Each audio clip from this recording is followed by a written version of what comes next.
जय महाराष्ट्र. हे रुक ना. आज आता आपण चाललोय गणपती बघायला. अप्पू आहे. आता आपण चाललोय भांडूपचा उज्ज्वल करताना. नंतर तुम्हाला सद्गुरूचा राजा दाखवतो. पुढे आपण बघू कुठले कुठले जाणार आहे. आता थर्ड लास्ट दिवस आहे गणपती. तर आपण काय भजनाला होतो. भजनाला कुठे जायला भेटतच नाही. आता चाललं भांडूपचा उज्ज्वल करताना. तर बघा तुम्ही आता पुढे आपल्या सर्वेश्वरला पण बेकार गर्दी आहे. मग असे बघून आलं. तर चला दाखवतो भांडूपचा उज्ज्वल करता.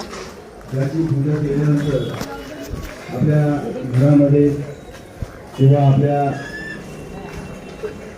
हाय तर हाय बाय कोणतंही त्या ठिकाणी जिथे आपण ही पूजा संपन्न करतो त्या ठिकाणी सुख समृद्धी, शांती, भरभराट, ऐश्वर आणि मांगल्य प्राप्त व्हावं म्हणून आपण श्री सत्यनारायणला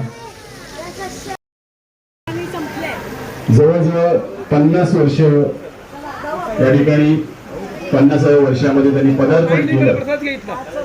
आज या ठिकाणी सांगायला अतिशय आनंद वाटतो की उज्ज्वल सेवा संघ या संघाने त्या 50 वर्षाच्या कारकिर्दीमध्ये देणारे असतील, त्या मंडळाला शुभेच्छा देणारे असतील, त्यांच्याशी देखील एक ऋणानुबंध जोडलेला आहे. एक त्यांच्याशी नाळ जोड या ठिकाणाहून बाहेर गेलेले जे गणेश भक्त आहेत त्यांच्यासाठी विशेष सांगतो की ते गणेश भक्त या ठिकाणी येतात आणि या बाप्पाचं दर्शन घेतात, बाप्पाचा महाप्रसाद घेतात, कार्यकर्त्यांशी संवाद साधतात आणि या गणेश भक्तांनी या कार्यकर्त्यांना एक चैतन्य देण्याचं देखील काम करत असतात. किंवा ज्याची पूजा करून, ज्याची आराधना करून आपण कोणत्याही शुभ कार्याला सुरुवात करतो तो हा गंगाळा, तो हा विजयरथा, मंगलमूर्ती, मोर्या अशा अनेक नावाने ज्याला आपण समजतो, ज्याला आपण ओळखतो, ज्याची आपण होत असतं. तेव्हा आपल्या घरीच नव्हे तर इतर जेथे जेथे हा गंडाळा असतो तेव्हा तेथे मांगल्याचं वातावरण निर्माण होतं, प्रसन्नतेचं वातावरण निर्माण होतं, आनंदाचं वातावरण निर्माण होतं. कारण गंडाळा जेथे जेथे संपूर्ण वातावरण आहे मंगलमय होऊन जातं, आनंदमय होऊन जातं. कारण ज्याच्या नेत्रामध्ये पाहिल्यानंतर, ज्याचं दर्शन घेतल्यानंतर नेत्र सुख देणारा, आपल्या नेत्र दीपक करणारा असा हा गंडाळा आहे. आणि या गंडाळ्याने खरोखर आपल्या सर्वांना उज्ज्वल आयुष्य दिलेलं आहे, आपल्या सर्वांना भरभरून त्यांनी आशीर्वाद दिलेले आहेत असा हा गंडाळा आहे.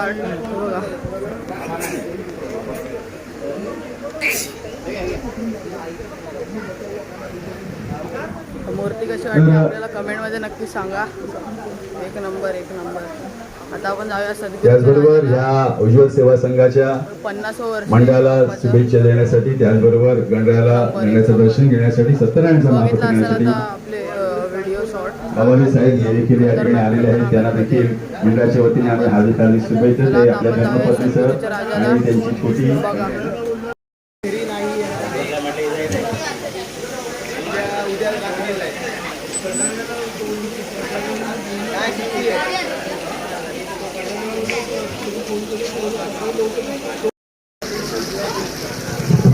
धन्यवाद. येणाऱ्या समस्त गणेश भक्तांना या ठिकाणी आम्ही धन्यवाद व्यक्त करत आहोत. आपण या ठिकाणी येता आणि मंडळावरती प्रेम करता. ही आमच्या मध्ये किंवा भांडूपच्या बाहेर अनेक गणेश मंडळं आहेत, परंतु उज्ज्वल सेवा संघ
आता आपण जातोय शिवशंभूचा विघ्नार्था बघा.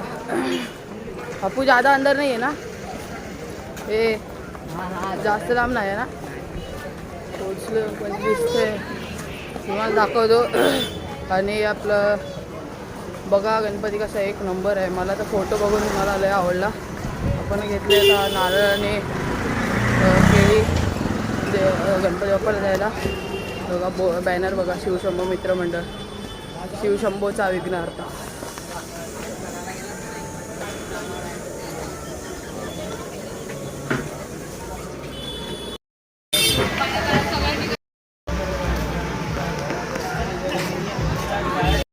आता आपण पोचलोय शिवशंभो मित्रमंडळ, शिवशंभोचा विघ्नार्थ. दाखवतो तुम्हाला. चला किधर से जाने का? हा भाई नंबर बघा तुम्हाला थोडंसं एकदम क्लिप दाखवतो एकदम, नंतर तुम्हाला डायरेक्ट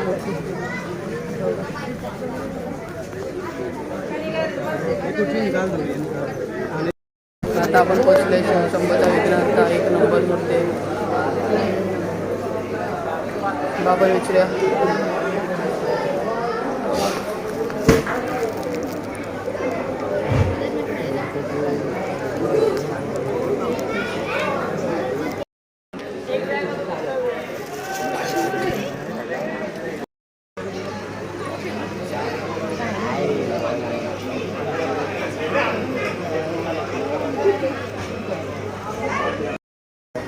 आपल्या शिवशंभो मित्रमंडळ म्हणजे शिवशंभोचा विघ्नार्थ म्हणजे भांडूपमध्ये सगळ्यात फेवरेट मूर्ती आहे. एक नंबर मूर्ती नंबर. हो किती फूटची आहे? 22 फूटची मूर्ती आहे बघा.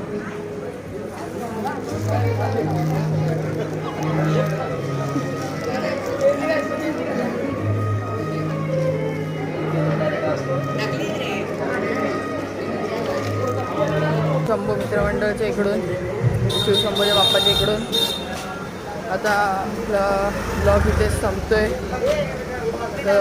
परवा मी ह्याला गेलेलो, आपला कोकणचा राजा, त्याच्या पण मी क्लिप टाकतो. तुम्ही माझी इंस्टावर स्टोरी बघितला असाल. ह्याला गेलेलो कोकणचा राजा आणि मराठा मित्रमंडळ आणि आपला उत्कर्षचा ओंकारेश्वर, तर त्या पण मी क्लिप ॲड करतो. त्या पण तुम्ही बघा. एक नंबर मूर्ती, माझी भांडूपमध्ये सगळ्यात फेवरेट मूर्ती आहे. असं येतं ना, असा शिवशंभोचा मित्रमंडळ 2024 ची. तर आता आपला ब्लॉग आपण एंड करतोय.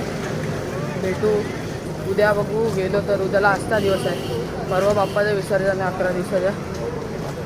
तर चला बाय. आता भेटू आपल्या पुढच्या ब्लॉगमध्ये. तोपर्यंत जय हिंद.